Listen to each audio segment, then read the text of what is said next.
Welcome to legend TV. నేను మీ అనిల్. మనం చూసుకున్నట్లయితే గత కొన్ని రోజులుగా మోత్కుపల్లి నరసింహ గారు వారైతే వాళ్ళ వాదన అయితే వినిపిస్తూ ఉన్నారు. ఏదైతే పార్లమెంట్ వాళ్ళకి కావాల్సిన సీట్లు ఏవైతే ఉన్నాయో, రిజర్వ్ స్థానాలు ఏవైతే ఉన్నాయో వాటికి కేటాయించాలి. మాదేళ్ళకి ఎవరికైతే కేటాయించాలో కనీసం రెండైనా, మూడు ఉన్నప్పటికీ కూడా రెండైనా కేటాయించాలని తన వాదన అయితే వినిపిస్తూ ఉన్నారు. ఈరోజు అతను కన్నీరు కూడా పెట్టుకునే పరిస్థితి అయితే కాంగ్రెస్ గవర్నమెంట్ అయితే తీసుకొచ్చిందని కూడా చెప్పుకోవచ్చు. ఒకసారి అయితే మాట్లాడదాం. మనతో అయితే రాధికక్క అయితే ఉంది.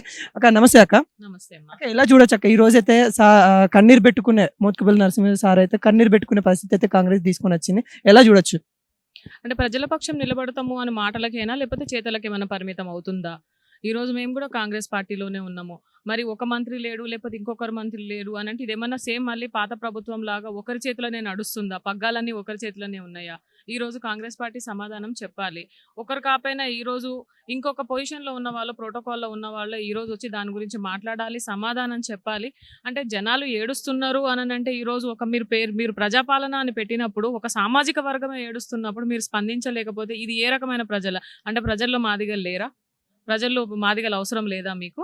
దీనికి ఖచ్చితంగా కాంగ్రెస్ పార్టీ సమాధానం చెప్పాలని మేము అడుగుతున్నాము. కాంగ్రెస్ పార్టీలో ఉండే అంటే ఇది ఇంటర్నల్ పాలిటిక్స్ లాగా ఇంటర్నల్గా మేము అడగడానికి కూడా మాకు చాలా కష్టంగా ఉంది. కానీ అడగాల్సిన పరిస్థితికి మీరు తీసుకొచ్చిండ్రు. పొమ్మని లేక పొగబెడుతున్నారు. మేము ఆ కళ్ళమండుతూ నేను ఏడుస్తున్నారు అని బదనాం చేస్తున్నారు. I think this is not fair. ఇంకా చూసుకున్నట్లయితే మరి 80 లక్షల పైగా అయితే మీరైతే ఉన్నారు. మరి ఈ ఓట్లు అవసరం లేదు అనుకుంటారా కాంగ్రెస్కి? మరి ఏ విధంగా చూడొచ్చు? అంటే డబ్బుతో గెలుస్తాము అన్న వాదన మనం ఒక మంత్రి గారు అన్నారని అన్న ఇప్పుడే వాయిస్ ఇచ్చారు. డబ్బే ప్రధానం అని అనుకుంటే కేసీఆర్ గారి దగ్గర లేని డబ్బా మరి ఎందుకు ఓడిపోయారు? మోదీ గారి దగ్గర లేని డబ్బా ఈరోజు మరి ఆయన తెలంగాణలో ఎందుకు గెలవలేకపోయారు? సో దీనికి డబ్బు అనేది ఇక్కడ ప్రాధాన్యం కాదు. ఇక్కడ మనసులు గెలుచుకోవాలి, కష్టం ఉన్నోడి దగ్గరికి పరిగెత్తాలి, ఆకలి ఉన్నోడి దగ్గరికి ఎదగాలి, సమస్య ఉన్న దగ్గరికి నాయకుడు పరిగెత్తిన నాడే కరెక్ట్ ప్రజాస్వామ్యం అనేది బ్రతికున్నట్టు. మరి ఈరోజు ఆకలుండి అలమటించి ఏడ్చి గగ్గోలు పెడుతున్న ఒక జాతిని వీళ్ళు పట్టించుకోకుండా ఉన్నారంటే మరి ఇది అధికార గర్వమా, తలపొగరా అన్నది మరి జనాలు నిర్ణయిస్తారు. ఇప్పుడు మీరైతే కాంగ్రెస్ లోనే ఉన్నారు. కాంగ్రెస్ మీన్ని ఇప్పుడు వ్యతిరేకంగా అయితే చేస్తూ ఉన్నారు. మరి మీ మీద క్రమశిక్షణబద్ధంగా ఏమైనా చర్యలు తీసుకుంటే, మరి ఒకవేళ పార్టీ నుండి బహిష్కరించడం కానీ లేకుంటే అలాంటివి తీసుకుంటే మీ కార్యాచరణ ఏ విధంగా ఉండబోతా ఉంది? అంటే క్రమశిక్షణ చర్యలు అనేది కులాన్ని బట్టి కూడా ఈ మధ్య ఏమన్నా డిస్క్రిమినేషన్ చేస్తున్నారా అన్నది కూడా మాకు సమాధానం ఇవ్వాలి. ఇప్పుడు ఇదే రాజగోపాల్ అన్న గారు మాట్లాడినప్పుడు మరి ఆయన మీద ఏం చర్యలు తీసుకోలేదు. మరి అదే మా దళిత సోదరుడు ఒకరు మాట్లాడినప్పుడు చర్యలు తీసుకున్నారు. మరి ఈరోజు మేము మాట్లాడితే చర్యలు తీసుకుంటాము అని ఒకవేళ ఆ ప్రస్తావన వచ్చింది అనుకో, అంటే దాన్ని బట్టి ఏంటి అని అంటే హక్కులు ఓన్లీ అగ్రకులాలకే ఉన్నాయి. హక్కులు కానీ లేకపోతే ఏ విధమైన బెనిఫిట్స్ కానీ లేకపోతే ఏ విధమైన లాభాలు కూడా అంటే దళిత జాతికి లేవు అని వాళ్ళు ప్రకటించినట్టే అవుతుంది. ఎందుకంటే చట్టాలు వాళ్ళకేమో అమలు కావట, మాకు మాత్రమే అమలు అవుతాయట. మరి ఇది ఎక్కడ ఆకలి మీకే అవుతుంది మాకు కాదు అన్న టెక్నాలజీ అయితే ఇంకా రాలేదు. మనందరం మనుషులమే, సమానంగా అందరి మీద చర్యలే ఉండాలి. అది ఆ రోజు వరకు ఒకవేళ నిజంగా తీసుకునే పరిస్థితి వస్తే దాన్ని ఎదుర్కోవడానికి కూడా మేము సిద్ధంగానే ఉన్నాం. మీ ముందు మీ కార్యాచరణ ఏ విధంగా ఉండబోతా ఉందంటే, ఒకవేళ పార్లమెంట్ ఆ పేర్ల అభ్యర్థి ఏవైతుందో అలానే కంటిన్యూ అయితే మీ కార్యాచరణ ఏ విధంగా ఉండబోతా ఉంది? గడప గడపకు తిరిగి మాకు న్యాయం చేస్తానని అన్నారు. కాంగ్రెస్ పార్టీ మాకు అధిష్టానము మన గవర్నమెంటే ఉంది అని మేము ప్రచారం చేసినాం. ఈరోజు ఇదే గడప గడపకు తిరిగి మళ్ళీ మేము వెళ్ళి కాంగ్రెస్ పార్టీకి మేము ప్రచారం చేసి మీరు ఓట్లు వేయండి అమ్మా అంటే మన హక్కులు మన కోసమే మీరు కొట్లాడలేకపోయారు, మీరు ఏ ముఖం పెట్టుకొని వచ్చిందని అడిగే పరిస్థితి ఈరోజు అయితే మాకుంది. సో మేము వెళ్ళాలా వెళ్ళకూడదా, లేకపోతే ప్రజల్లోకి అసలు మేము వెళ్తే మేము ఏం సమాధానం చెప్పాలి అనే దాంట్లోనే ఉన్నాము. సో ఆ బాధపడుతున్న ప్రజల్ని లేకపోతే దూరం అవుతున్న ఒక సంఘాన్ని, ఒక సామాజిక వర్గాన్ని తెచ్చుకోవడం అంటే చాలా కష్టం. ఎందుకంటే పోయినసారి మనం తెలంగాణ మూమెంట్లో ఒక తెలంగాణ అనేది ఒక పదంతోని, ఒక లోకల్ అనే ఫీలింగ్ తోని ఒక 10 ఏళ్ళు ఒకరు మనల్ని మ్యానిపులేట్ చేయగలిగిన ఎమోషనల్గా. ఈరోజు జాతితోని ఒక వేరే పార్టీకో ఇంకొక నాయకుడికో వీళ్ళు ఏకమైతే ఈరోజు దూరం అవుతాం. కాబట్టి వేరే పార్టీ నాయకత్వం వహించి దీన్ని ప్రశ్నిస్తుంది. కాంగ్రెస్లో నాయకత్వం లేకపోతే అలిగున్న ప్రజలు ఇప్పుడు ఇక్కడ గ్యాదర్ అయ్యారు. ఇవాళ ఒక 500 మంది 1000 మంది దాకా గ్యాదర్ అయ్యారు. ఈ 1000 మంది రేపు పొద్దున మేము ప్రశ్నించి మేము ముందుకు రాకపోతే మా వెనుక నడవకుండా ప్రశ్నించే వాళ్ళ వెనుక నడుస్తారు కదా. అంటే ఈ రోజు మేము చేసే ప్రయత్నం కూడా కాంగ్రెస్ ని కట్టి ఉంచే ప్రయత్నమే. లేదు కాంగ్రెస్ లో ఉంటూనే మేము మీకోసం పోరాడతాం, మీరు భయపడకండి, మేము ఉన్నాము అని ఒక భరోసానే ఇస్తున్నాము. ఇది మేము కాంగ్రెస్ కోసమే చేస్తున్నాం కానీ స్వలాభాల కోసం అయితే కాదు. ఇది ఇప్పుడు 15 రోజులు, ఆల్మోస్ట్ 10 నుండి 15 రోజులు అయితే ఉంది సార్వత అనే ఒక వాదన తెలుపబట్టి ఇప్పటి వరకు కూడా రిప్లై రాకపోవడము, కనీసము మహేష్ గౌడ్ తనకు కూడా కాల్ చేశాడు చెప్తా ఉన్నప్పటికి కూడా ఇంత కాంగ్రెస్ నుండి నుండి ఒక రిప్లై రాకపోవడం ఏ విధంగా చూడొచ్చు? నిజంగా తన రాజకీయ వ్యవస్థ చూసుకున్నట్లయితే 40 సంవత్సరాల నుండి ప్రజల కోసమే సేవ చేస్తూ ఒక దళిత నాయకుడిగా, మాదిగ వర్గానికి చెందిన నాయకుడిగా అయితే ఉన్నారు. ఈరోజు ఆయన మాట లెక్క చేయకపోవడం ఏ విధంగా చూడొచ్చు? అంటే టైటిల్ కి కింద క్యాప్షన్ ఒకటి ఇస్తారు కదా. సో మాకు రెడ్డి అని కానీ రావు అని కానీ క్యాప్షన్స్ లేవు. So we are helpless actually. ఒక క్యాప్షన్స్ ఉంటేనే ఈరోజు ఏమంటారు అటెన్షన్ గ్రాప్ చేస్తున్నారు.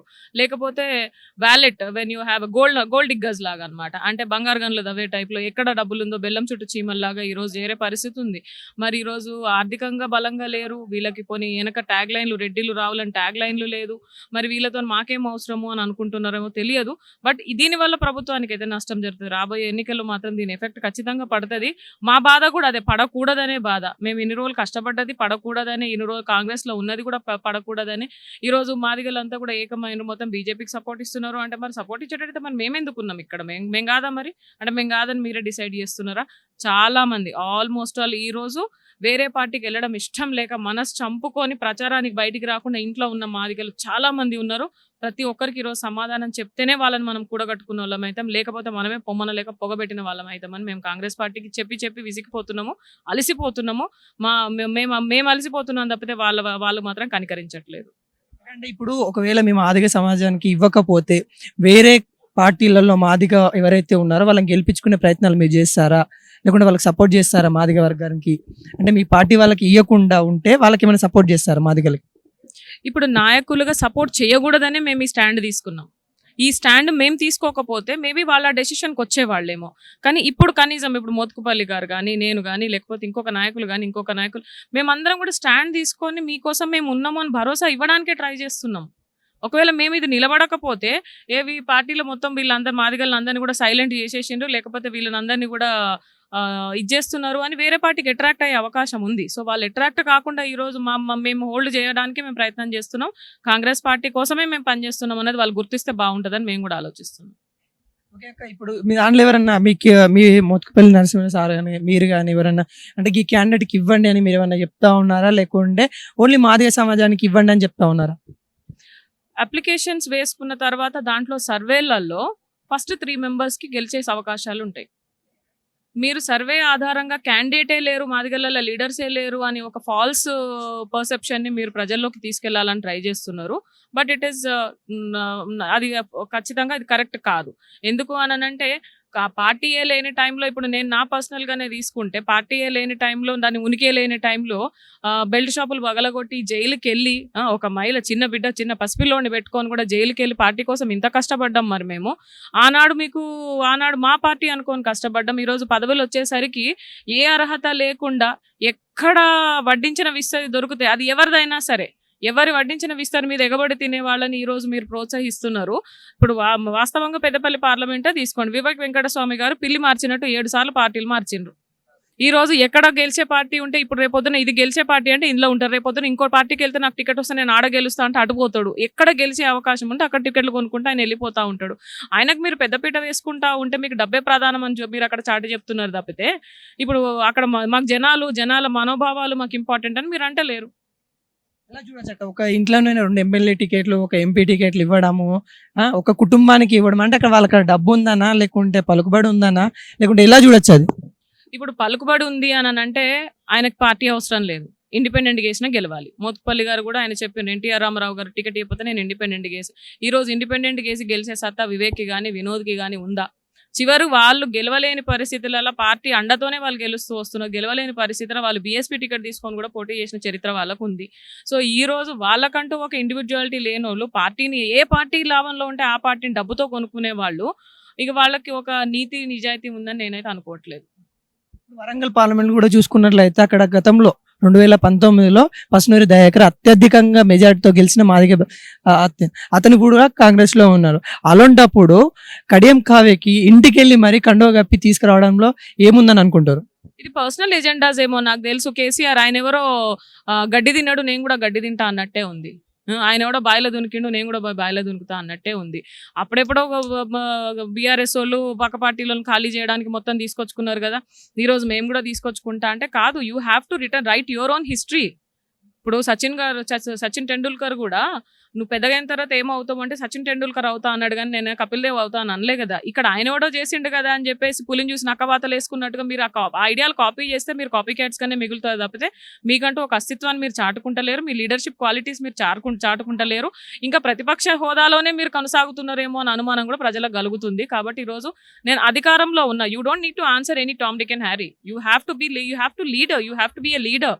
మీ పని మీరు చేసుకుంటూ పోవాలి, ఏనుగుపోతుంటే కుక్కలు మరుగుతే పట్టించుకోవద్దు. కానీ ఆ పరిస్థితి లేరు.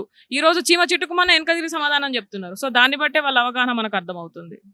మొత్తానికైతే మాదిగల కోసం మీ కార్యాచరణ ఏ విధంగా ఉండబోతా ఉంది, ముందు ముందు ఏ విధంగా వెళ్ళబోతా ఉన్నారు, ఒకవేళ కాంగ్రెస్ గవర్నమెంట్ కూడా ఇందాక మనం అనుకున్నట్లు క్యాండిడేట్ల పేర్లు ఉండకుండా ఏ విధంగా ఉండబోతుంది, మాదిగల కోసం మీ కార్యాచరణ ఏ విధంగా ఉంటుంది? మా హక్కుల కోసము ఇప్పుడు ఆరంభమైంది అంతే. ఇది మాకు ఇంకా 5 సంవత్సరాలు ఉంది. మళ్ళీ ఎలక్షన్కి మాకు కేటాయించే దానికంటే కూడా ఎక్కువ, ఎందుకంటే ఈసారి మీరు వాళ్ళకి ఎక్కువ ఇచ్చిన నెక్స్ట్ టైం మాకు ఇవ్వాలి కదా.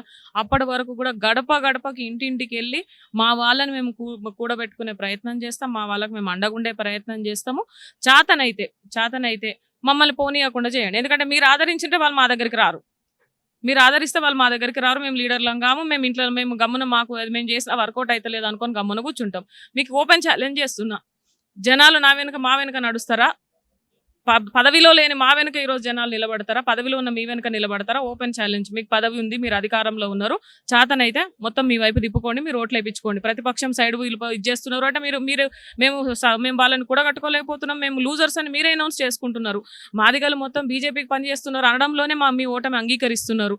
ఎందుకు పనిచేస్తారా? అధికారంలో మీరున్నాక వాళ్ళకి ఎందుకు పనిచేస్తారు అంటే మీరు వాళ్ళని కరెక్ట్గా వాళ్ళని హ్యాండిల్ చేయలేకపోతున్నారు, వాళ్ళని కూడగట్టుకోలేకపోతున్నారు. మరి అలాంటప్పుడు మీకు చేత కానప్పుడు పక్కనోడి మీద ఏడవడం ఎందుకంట? వీళ్ళైతే చేతన ఏ పని చేసి చూపించమని. ఇది ఏదైతే మాదిగలకు అన్యాయం జరుగుతూ ఉందని చెప్తా ఉన్నారో, ఫస్ట్ కాంజలు అయితే వాళ్ళ యొక్క ఏదైతే ఉందో అభ్యంతరాలు ఏవైతే ఉన్నాయో వాళ్ళు చెప్తూనే ఉన్నారు. మరి ఇంతవరకు కూడా 10-15 రోజులు అయితే అవుతా ఉన్నది. ఈరోజు చూసుకున్నట్లయితే మోత్కుపల్లి నరసింహరావు కన్నీరు పెట్టుకునే స్థితికి అయితే కాంగ్రెస్ అయితే తీసుకుని వచ్చింది. తను సీనియర్ ఎన్టీఆర్, వైఎస్ఆర్ రాజశేఖర్ రెడ్డి హయాంలో కూడా తను వర్క్ చేశారు. ఎప్పుడు చూడలేదు ఇలాంటి సీఎం అయితే, నేను ఎప్పుడు చూడలేదు, ఫస్ట్ టైం చూస్తా ఉన్నాను కూడా ఆయన చెప్పడం అయితే జరుగుతూ ఉంది. మరి కాంగ్రెస్ గవర్నమెంట్ ఎలాంటి చర్యలు తీసుకుంటే అయితే ముందైతే చూడబోవాలి. కెమెరామెన్ రాకేష్ తో మీ